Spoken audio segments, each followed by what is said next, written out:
مت اپنا دستے سوال دراز کرو کسی کے سامنے. جو شخص ہاتھ پھیلاتا ہے مانگنے کے لیے وہ اپنی عزت نفس کو ہتھیلی پر رکھ کر آپ کے سامنے پیش کرتا ہے اور آپ ٹھوکر مار دیتے ہیں اس کی عزت نفس کو. مانگو اللہ سے. اللہ کسی کے دل میں ڈالے تمہاری ضرورت پوری کر سکتا ہے بغیر اس کے کہ تم کسی کے سامنے دستے سوال دراز کرو. سخت مسمت ہے اور خاص طور پر بیگری جو ایک انسٹیٹیوشن بن گیا ہے, ایک پیشہ بن گیا ہے, وہ اسلام کی تعلیمات کے منافی. اور جس طرح کی ہم خیرات بانٹتے ہیں, 5 روپے کا نوٹ دے رہے ہیں مانگنے والوں کو, مسجدوں کے باہر سمجھ رہے ہم نے حاتم طائی کی خبر کو لات مار دی, حالانکہ حقیقت میں آپ انسٹیٹیوشن آف بیگری کو سپورٹ کر رہے ہیں.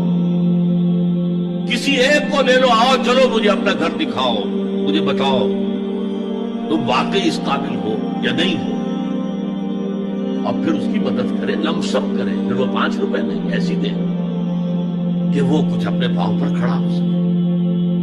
میں نے 1 روپیہ نہیں کہا, آج دیکھیں 1 روپیہ تو اب کوئی شے نہیں رہی, لیکن یہ کہ 5 روپے کا نوٹ بھی آپ نے تقسیم کرنے شروع کر دیے, یہ کیا ہے؟ وَالسَّائِلِينَ وَفِي الرِّقَابِ. لیکن دوسری طرف سائل کو جھڑکنا نہیں. فَلَا اما السائل فَلَا تَنْهَرْ. جھڑکو نہیں. اچھا بھائی نہیں, معاف کرو میرے پاس اس وقت آپ کی مدد کے لیے کچھ نہیں, میں کچھ نہیں کر سکتا. ان دونوں کے درمیان اصل میں معاملہ بلکہ یہاں تک بھی فرمایا سائل کو ضرور دو, چاہے وہ گھوڑے پر سوار ہو کر تمہارے دروازے پہ آئے. کیا پتا اس کی واقعی الجھن کیا ہے. تو سوال کی مذمت اور سائل کو جھڑکنے کی ممانعت. حتی الامکان خالی ہاتھ نہ لوٹاؤ. اس نے اپنی عزت نفس اپنی ہتھیلی پر رکھ کر تمہاری سامنے پیش کر دی, اسے ٹھوکر نہ. لیکن جیسا کہ میں نے عرض کیا, یہ انسٹیٹیوشن آف بیگری جو ہے یہ ایک علیحدہ شے ہے بالکل, اس کا اس سے کوئی تعلق نہ سمجھیے. وَفِي الرِّقَابِ. رقاب جمع ہے رقبہ, گردن. فَكُّ رَقَبَةٍ أَوْ إِطْعَامٌ فِي يَوْمٍ ذِي مَسْغَبَةٍ يَتِيمًا ذَا مَقْرَبَةٍ أَوْ مِسْكِينًا ذَا مَتْرَبَةٍ. فَكُّ رَقَبَةٍ کسی کی گردن چھڑا دے. اس وقت سب سے بڑی اپلیکیشن اس کی تھی غلاموں کو, کنیزوں کو اپنے پیسے سے خرید کر آزاد کرنا. بہت بڑی نیکی, بہت بڑی نیکی.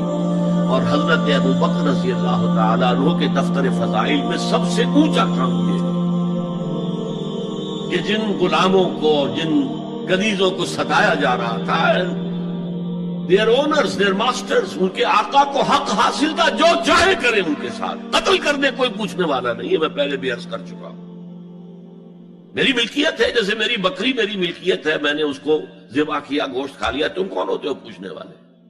میرا غلام تھا, میں نے قتل کر دیا, تم کون ہو پوچھنے والے؟ ان کو حضرت ابو بکر نے خرید کر آزاد کیا اور منہ مانگے دام دیے. حضرت بلال کے لیے امیہ ابن خلف نے اتنی بڑی رقم مانگی, حضرت ابو بکر نے کہا ٹھیک. باپ نے کہا بھی ابو قحافہ نے, ابو بکر کو کوئی غلام خریدنا ہی تھا, کوئی طاقتور آدمی جو کام آ سکے کہیں, اس کو خریدنا چاہیے. مجھے کیا پتا ابو بکر کس لیے خرید رہا اور کس کے لیے خرید رہا. آج کے دور میں اس کی اپلیکیشن ہوگی. کوئی شخص جو ہے اگر قرض میں اس طرح جکڑا جائے کہ لاکھ ہاتھ پاؤں مارے نکل نہیں سکتا, اس کو کوئی لمپ سم مدد دے کر اس قابل کیا جائے کہ وہ پھر اپنے پاؤں پر کھڑا ہو جائے. یہ نہیں کہ اسے آپ ہر مہینے کچھ رقم دیتے رہے مینٹیننس کے لیے, اس سے تو وہ اسی پوزیشن میں رہے گا. یہ بعض مائنورٹی کمیونٹیز کے اندر یہ معاملہ موجود ہے. کوئی بھائی اگر گر گیا ہے کاروبار میں, تو اس کی پھر ایسی مدد کی جائے کہ وہ پھر آپ کی صف میں آ کر کھڑا ہو جائے. Respectable members of your community وہ اس شکل پہ پہنچ جائے. یہ بھی فک و رقابت اس کی ذیل میں آج کل آئے. اب اس کے بعد آیا وَأَقَامَ الصَّلَاةَ وَآتَى الزَّكَاةَ. یہ دو کیا ہے؟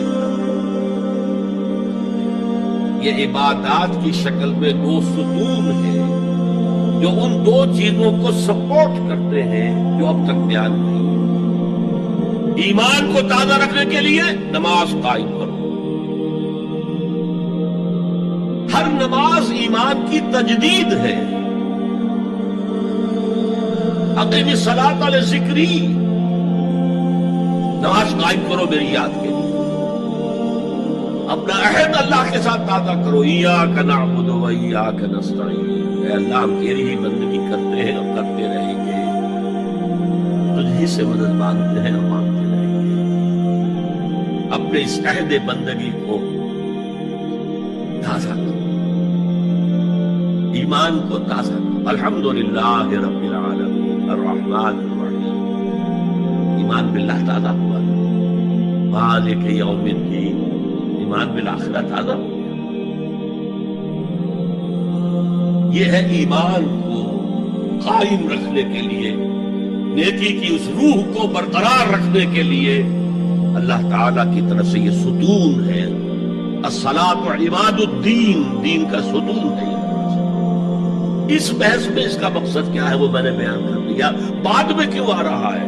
یعنی کہ اصل شے ہے ایمان، اور ایمان کو سپورٹ کرنے والا ستون ہے نماز.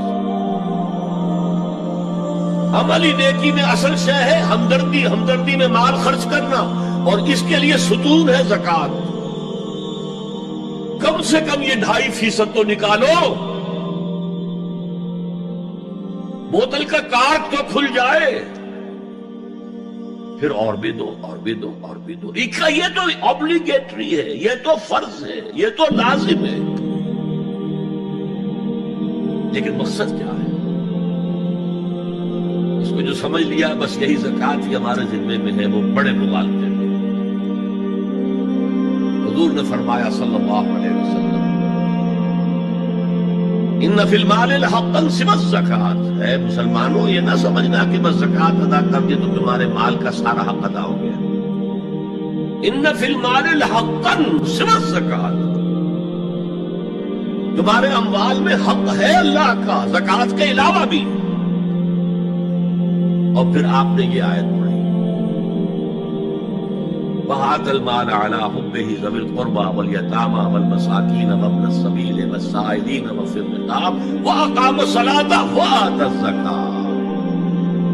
یہاں آتَى الزَّكَاةَ تو ہے ہی ہے، اس سے پہلے جو آ رہا ہے یہ سرپلس ہے، اس سے آگے کی بات ہے، یہ ایڈیشنل ہے.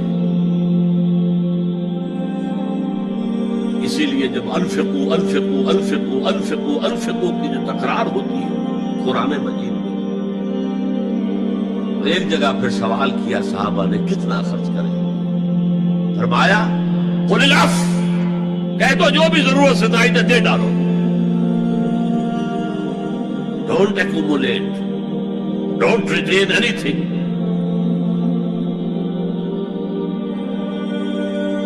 ایک بات آپ سے کہوں، آپ کچھ چونک جائیں گے. حضور نے کبھی زکوٰۃ دی؟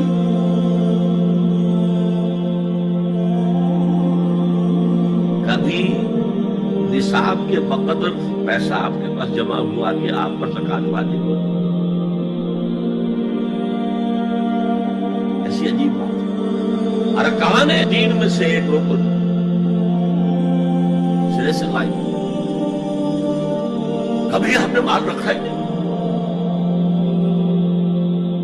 حضور کا اسوہ ہم جانتے ہیں، مسواک کر لی ہے، پانچے جو ہے تختے سے اوپر کر لیے ہیں، یہ اسوہ ہے. ہاں ہے، یہ بھی ہے، ٹھیک ہے، سنت ہے. اسوہ تو یہ ہے، اور صرف آپ کا نہیں، جنہیں ہم کہتے فقراء صحابہ، ابو ہریرہ، ابو ذر، سلمان فارسی، علی رضی اللہ تعالی عنہ اجمعین، یہ فقراء صحابہ سے کبھی کچھ نہیں رکھا ان کے پاس. میں نے بتایا تھا آپ کو شاید کہ حضرت علی کی جب شادی ہو رہی تھی، حضرت فاطمہ سے کوئی مکان تھا ہی نہیں، کہاں لے کے جائے. ایک انصاری نے ایک ہجرہ دیا ہے اپنے مکان کا، اس میں حضرت فاطمہ بنا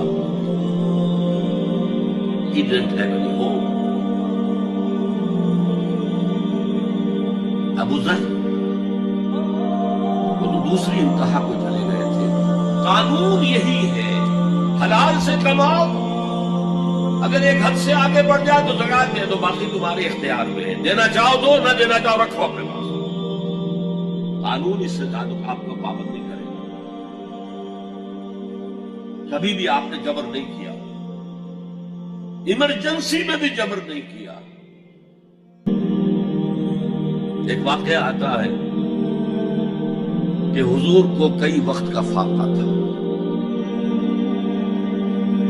تھوڑی دیر کے بعد حضرت ابو بکر آئے، آپ نے چہرے سے پہچان لیا کہ فاقے سے. پھر حضرت